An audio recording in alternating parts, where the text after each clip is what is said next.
Shirakawa Runa, who is said to be the prettiest girl in the class. I guess she is, if she can literally sparkle while standing. How is that physically possible? One word. Glitter. Kashima Ryuto, our male protagonist, is a loser, loader, baby wavy, and every other generic main character that has ever existed ever is him. They slap a game on his hand, give him the Kirito haircut, and he's good to go. He's 16 years old and has never had a girlfriend before, which is the most unnecessary qualification you need to be a man protagonist. A man protagonist? I mean... He has a very small circle of friends who are probably also virgin loser babies like he is and fill his head with delusions. He has a very high opinion of Runa and a very low opinion of himself, almost like he'd be reduced to ashes if he went too close to her sparkling aura. A new term begins and Ryuto is glad that he got to be in the same class as Runa. Now he can stare all he wants. She is a Kiaru, which makes her harder to approach and harder to tolerate for me because they're usually brain dead annoying. Her girl group looks even more brain dead, yet somehow they are the center of attention for all the boys. I guess because they don't have any standards yet. The dudes in his class are hopeful to land their changes with Runa. Rumor has it that she changes her partner every 2 to 3 months. So yeah, everyone's on the menu, which means you probably don't really want to mess with that. The rumors also say that one man is not enough, or she's as wild as a rabbit when it comes to the art of spear throwing. Little Ryuto is completely caught off guard when Runa comes close to him and asks him for a pencil. Little Ryuto is probably going up while she bends down to write something down, exposing some of her rabbit nature to him, which, now that I say that out loud, sounds very disgusting. Normal people would identify that as a disgusting sentence before it leaves their mouth. Who said I was normal? Certainly not me. He is completely starstruck by her friendly nature, which is one of the many reasons why she's so popular. His friends show up, and they are exactly what I said. They are losers like him. This Ichichi guy, though, this dude jumped straight out of a hentai. Well, I call them losers, but they're actually kind of respectable. These guys are more worried about getting grades than getting girls, and you know what? A part of me can respect that. That was you in school, wasn't it? Stop it right there. I've already heard your sentence, and you haven't even said it yet. They form a small deal where the guy with the highest grade has to do anything that the guy with the lowest grade demands. Don't you have that backwards? Why are we punishing the person with the highest grade? The test results are out, and naturally, Ryuto is the one with the best scores, so now Ichichi wants him to confess his feelings to a girl he likes. He reluctantly agrees to do so, and here he is on the school grounds waiting for Runa like a complete frackin' fool. He's so happily defeated in his mind, so much so that he wants her to reject him so he can get his head straight. He continues to wait for her, and she finally arrives, dropping sparkles on the floor as she walks. She picked up the letter he left in her drawer, probably the 69th letter she had this week, and I'm pretty sure she picked up the letter and was like, another day, another creep, gotta put my game face on. She knows exactly what he's about to say, but presses the poor guy by asking what he wants to talk about. He stutters a bit, but manages to say that he likes her, which is actually frackin' good job, man. Why is she surprised like she doesn't hear this every day? She continues to torment our man, asking what he likes about her. And let me know down in the comments if you agree, but this is starting to sound strikingly similar to My Girlfriend as a Gal. Just saying. And if we're comparing any show to that, you know it's already too late. Like, seriously, I think this is going beat for beat. Only they didn't have to get good grades to do this. I think they just went raw in and did it. Oh, and surprise, surprise, she said that they should go out. Is her best friend jealous now? She says that she is single now, that they should go out, which surprises him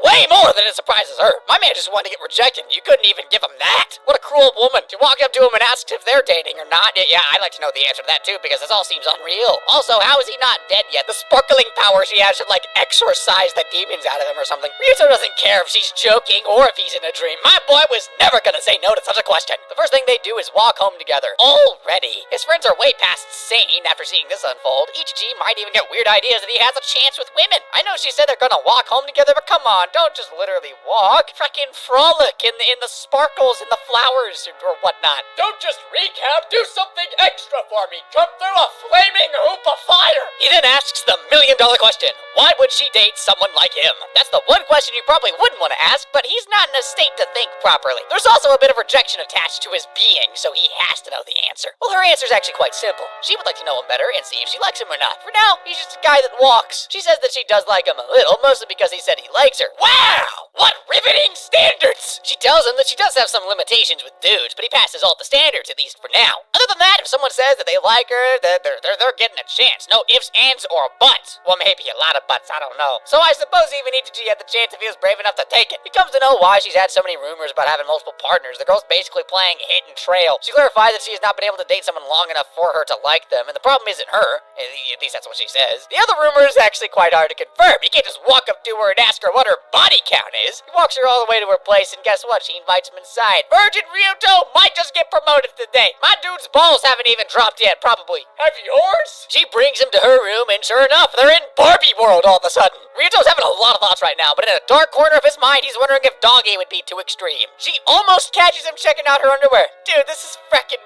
I know you're horny, but dial it back! Things move quite fast for Ryuto as Runa makes herself way too comfortable and takes her buttons off. Even Ryuto can see what she's trying to do Even Ryuto can see what she's trying to instigate, and he's in a lot of doubt. A lot of doubt! He stops her to ask what she's doing, and boy, her response is the most beautiful thing I've ever heard in my life. Aren't we having sex? By golly, he's done it! I'll give this dude one thing. He's getting it faster than the dude from the frickin' Gal anime got it. Are you kidding me? That dude actually knew how to hold back surprisingly enough, at least somewhat, so we're gonna see how this dude does. He asks if it's okay, since they only knew each other for only a few hours? But she thinks it's fine, since he's her boyfriend and all. You don't even know if you like him. She has no idea they were supposed to wait till a certain point. Maybe, I don't know, marriage? Frickin' screw that, am I right? Why wait when you can just do it now? Legit, don't let those pesky morals get in the way. Logic, throw that out of the window. I say go for it, young man. No, familiar. What, if he feels horny, he should go for it. Feelings can lead people astray. Oh, what, like you're feeling to start a recap channel? Precisely. Damn. In her mind, it's her duty as a girlfriend to let her partner just get in and leave his mark and then just hit the road. So unfortunately, the second rumor was true. He understands why her relationships didn't work out. In short, she's way too easy. I don't see the problem in that. And you don't deserve a body. You don't. So alas, Ryuto decides to not do it with her. Yes, man! Oh, yes! Do not let the nut control you! She's quite fascinated by his choice as she tells him that she has not had a boyfriend like him before. He then plays yet another bad move, claiming that he has never dated before and he won't hook up with someone else because he literally can't. He also wants to make sure that when they're doing it out of love, not like lust. What's the difference? Familiar, if you ever do get a body, you better go straight to school, young man. You got a lot to learn. I prefer to learn from experience. Then by all means, have all the bad experiences you wish. I am quite the bad boy. Gosh, Ryuto is most certainly enjoying this new stage of his love life where he has a girlfriend who can text him good morning. He still thinks he's a boring little nerd. I agree, some things won't ever change. Not as long as he has that hairstyle. Okay, hair reveal right now. But what? You can dish it, but can you take it? Hair reveal. He worries for her because she texted him I'll about get it being one late, day. but she makes first period. He goes to his battalion for his entire report about what had happened. Ichiji and Ren cannot believe that their nerdy little friend ended up in her room and almost humped, all because they set him up for a dare. They are quite disappointed that he was not able to ascend further from his boyhood. He reminds Ryuto with the lesson, every man should bear a rubber with him all the time. Okay. Reminds me of the great words of Oscar Wilde. A true friend will stab you in the front. What exactly does that mean in a sexual sense? Ryuto explains that he was not prepared mentally, and the response is so accurate. They decide to call him a stupid virgin nerd, not a virtuous maiden who needs emotional preparedness. Well, he wouldn't be a maiden anyway, so... They then tell him that Ryuto doesn't need to act like the boyfriend type. He was simply chosen by her to be their plaything. There's no way Runa would date someone like him, legitimately, so he should take advantage of it while it lasts. I can see why all three of these men have remained virgins. It does make the poor boy think about what he's doing, but a sweet single interaction with Runa is enough to make him forget about it. The entire class has eyes on him like frackin' predators stalking prey when they see him talking with Runa. She tells him about her dream where he came into her room and rammed her. Good times. Nicole is the one who keeps glaring at Ryuto like she's going to gut him after school. He talks to Luna about this and finds out that Nicole knows about them dating. He also wants her to stop talking to him so much on school grounds and keep this all secret. They're standing out a little bit too much. She wants to explore places where she'll be able to talk to him, and he's confused to even come up with a solution to that, but she books them up for a date on Saturday. I don't know if I'm starting to like her a lot more than him. They discuss their date after school, and she asks him what they should do. Ryuto has no idea what he's supposed to be saying here. He wobbles movie, knowing full well that he only goes to movies like once a year. She picks up on his confusion and asks if he really wants to do this. They then settle with whatever she feels like doing.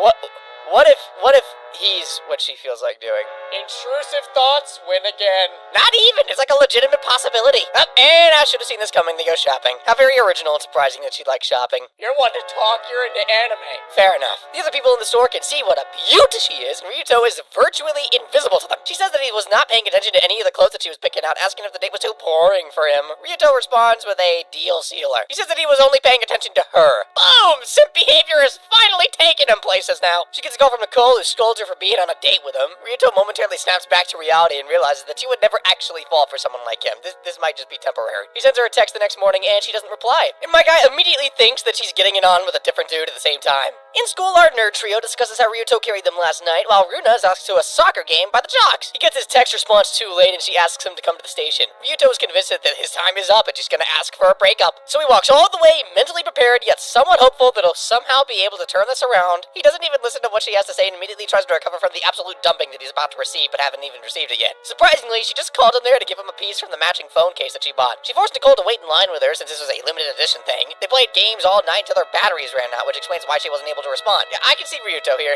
I would make that face too for the kind of doubts I had going on in my mind. She was out here taking a step towards making their relationship more meaningful, and here he was ready to take a breakup head on. He was so moved, in fact, that he holds the phone case close to her heart and starts to go all out. I mean, he says everything that comes into his head, talking about how he didn't find it easy to believe that a cute girl like her would date him for real. He even says what he was thinking this whole time, that he thought this was going to be a breakup. He breaks into tears, guilty about what he'd been thinking about. Here she was planning for the biggest surprise, and the boy was pushing himself down into the cuck zone. He keeps it close to him with a very stupid smile on his face, which is kind of endearing, and her face matches, seeing how happy he is. She says it's a great gift for their 1-week anniversary, which is a thing now, I guess. He opens up about how he confessed to a girl once, and she gets excited and wants to hear more about their love story. I'm sure that there's not much to hear 99% of the time. He got rejected on his first try. It started in middle school when he didn't have that main character energy about him, which meant no window seat for him. He shared a seat with a girl and eventually developed feelings for her. And I don't think it's clear to the reason as to why, but then again, they were in middle school, so I don't really think there needs to be. She even said that she might like sweet boys like him, and that was all he needed to think, that she was into him. Whenever he confessed, she pulled out the most brutal line one could say. She told him she still sees him as a good friend. Put it up, handshake, we're done here. That was it for Ryuto. His life was over. He has not been confident with women ever since that interaction in middle school. She thinks he should be grateful because if she had dated him then they would never would have met. That's sweet and pretentious at the same time. He doesn't believe that middle school love lasts long, but she has a case against that thought. Her parents were middle school lovers and are married now. Are they getting along? I'm also hearing that she has a higher body count than her mother. She also wants something similar for herself. Her parents got married after they graduated from high school, and she's been taking the right steps, I guess. Just not the final one, ever. A cool supercar passes by, and Ryuto immediately switches to his nerd self, explaining the difference between normal cars and supercars. One wears a cape and one doesn't. She says that she's into cars too, because she likes to race forward and be like her mother and father. So, yeah, they weren't getting along. Their marriage kind of ended in divorce. Ryuto then adds another bit of stupid philosophy behind that one. It was already stupid to begin with. He tells her that supercars are not just about going fast. They're about having fun, too. Oh, she's all about having fun. That's all she's been having until now, I think. He compares her life to that of a sports car and then says how he likes them a lot. She shares her entire day with Nicole, telling her how Ryuto feels like the right one. Based off of pretty much one interaction where they talked about how divorces are similar to race cars. Love is never a race. She's still not convinced, though. She doesn't trust Ryuto one bit. Why, though? He has, like, the most non-toxic, straight, vanilla guy vibe ever. So are you saying gay people are untrustworthy? Not what I meant by straight. Tell it to the gay judge. Things go south for Ryuto when the teacher announces a new transfer student, which is the same girl who rejected Ryuto in middle school. Oh, no. Sakura-say Maria is the newest transfer student in their class, the same girl who rejected our poor dude when he talked about his sad backstory. The whole class is in awe over how cute Kurose is. She's probably going to be the next big competitor for Luna. Ryuto looks at her and recalls the time when she dumped him and sent him straight back to the friend zone where he belongs. He then remembers that he also has a super cute girlfriend now, so it makes no difference. He assumes that she probably doesn't remember him and it should stay that way. The teacher makes it harder for that to happen. She puts Kurose right next to Ryuto, and there it is, main character privilege. Of course his suspicions were wrong, and she remembers him very well. She looks forward to being neighbors again. Yeah, right, sure you do. There's already buzz in the dude community as they choose sides between Luna and Kurose.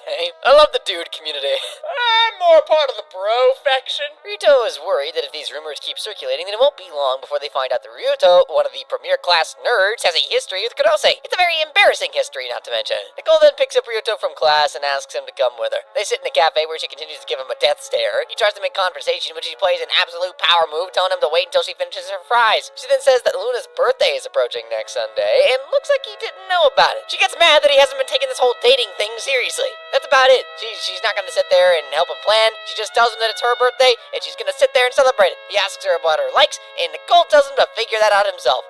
thanks! Ryuto feels a lot of pressure here since Luna completely baffled him with the phone case on their 1-week anniversary. Nicole then agrees to help and warns him that he better make her happy. Someone then captures a photo of him and Nicole in that cafe with the perfect angle, I might add. Also from the bush. Luna has been waiting for him in the station since they agreed to avoid communication in school. She shows him the class group chat where everyone is buzzing about how Nicole went on a date with a class dork. He then explains to her that they were there to discuss her birthday and she's cleared of doubts almost immediately. Wait, that's it? They had this whole cryptic scene of someone capturing their picture and it was instantly resolved in the next few seconds? You know what? I'm glad they didn't make a whole scandal out of that. That's way overdone. Sunday is here and so is Luna's birthday. They're out on a date and he's loaded with all the information that Nicole has pumped into him. She's told him that Harajuku is the safest, most rational option, so that is where they go. He methodically follows each step that Nicole has instructed, and for now, everything is working as according to plan. Not only did he plan out the bubble tea, he broke down the scientific components related to it and figured out what she should drink next. Any other girl in this dude would have been dumped at least 4 times already. Which is sad, because it seems like he's putting in a lot of work here, even though he didn't put in any work into actually planning anything. She gives him that confused look, and he tries to explain that he did all that studying for her sake. How does this guy, who's already been offered sex, get more worked up over an indirect kiss? Hey, look, he's just happy to be out on a date, okay? That's enough for my guy, at least for now. He also thinks about talking to her about Kurose and how she made her debut in the class in the most inconvenient time possible. Debut in the class. What is this, a reality TV show? Everyone's certainly treating it like it is, picking sides and whatnot. They both try to talk at the same time, meaning that she has something to share too. Ryuto then sees a random couple handing presents to each other and reaches inside their purse instead. He says he didn't have enough to buy any present for her, but he still has some cash left if she wants anything from the little amount he has. And then she snatches the road map from his hand, the one he had drawn to follow all the activities he had planned. She says no one has ever drawn a map for her before, so she wants to keep it as a memento. I know he acts like he's surprised over how sweet she is, but like he's actually relieved that he just saved his like 1 yen. Bro even says he'll keep updating the map. Imagine if that'll be her present for each birthday. The guy just keeps updating the map. Easiest gift ever. Ryuto is still not free of the bad rumors circulating Luna. You can't really say those are bad rumors because no one has time to go and see what actually happens. If she's gonna let a guy hit and leave, those are the exact kinds of rumors you'd expect. What else do you want him to say? That she's a bed fairy who helps you get rid of your first time? That's just a cute way of saying prostitute. Does that mean the tooth fairy has a thing for teeth? Well, the boys talk about how she is easy, girls talk about how she is cheap and never touches her wallet during a date. Ryuto must be burning about the second one because she literally touched her wallet on her very own birthday. He also notices that these rumors are quite active and more frequent lately, almost as if someone's going out of their way to spread them. Ryuto is in deep thought after hearing all that in the hallway, and his dork friends notice that he's not feeling it. They run away after Nicole comes to confront him, and she's there to mostly talk about how their date went. She calls him a freak for going over the top. Is there no winning? She's also picked up on the recent rumors, and her speculation is the same as his. There's someone actively behind this. Ryuto's life as Kurose's neighbor goes back to how they were in middle school. She offers him lunch, asks him for help in class, and holds a conversation like they normally would. She must look at him and think how deep this dude fell into the friend zone. The teacher leaves the class for a second, and she quickly talks about the time she dumped him. She apologizes for being inconsiderate and says she doesn't understand what dating means. Please tell me this is going where I think it's going. She then comes close to him and says that she understands these concepts now and just how special he is. Oh my frick, it's actually happening! Ryuto has a blast of ecstatic energy take over him, but only for a moment. He stands firmly in the face of seduction, bangs his fist on the table gently, and tells her he has a girlfriend. Oh boy! Kurose's taken aback by this, mostly because she probably didn't think he could ever land one. She insists on knowing who it is and assures him that she won't tell anybody. Oh, she's definitely gonna tell everybody. He comes very close to revealing her name, but he looks at Luna and refrains. While walking the hallway, he sees Luna go inside a classroom with some random dude. He peeps on them and sees that the guy asks her out, and Luna swiftly turns him down, claiming that she has a boyfriend. Oh, what? He says it can't be true since Akane told him that she is single. He's persistent and wants to know who her boyfriend is and if he's from their school. She says that she's super cool with revealing who her guy is, but her guy is shy like a maiden, so she'll respect his choices. The other dude quickly twists it, making it look like she's too embarrassed to talk about this loser boyfriend of hers, and he's not wrong about the loser part. Well, mostly not wrong. I can relate to him, okay? Luna defends Ryuto like a true partner and says her boyfriend is not boring at all. Ryuto, on the other hand, genuinely thought for a second that she didn't want others to know. See, this is why I'm not on the dude's side yet. Quite yet, you know? Kurose has some stories about Luna that she shares with Ryuto. One of her friends was her ex and told her he got tired of dating Luna. He loses his cool for a moment and goes all out about how Luna is a wonderful person. Okay, buddy, you're giving away your partner's name here. He's pushed to the limit where he stands up and boldly claims that he is Luna's boyfriend, and there it is.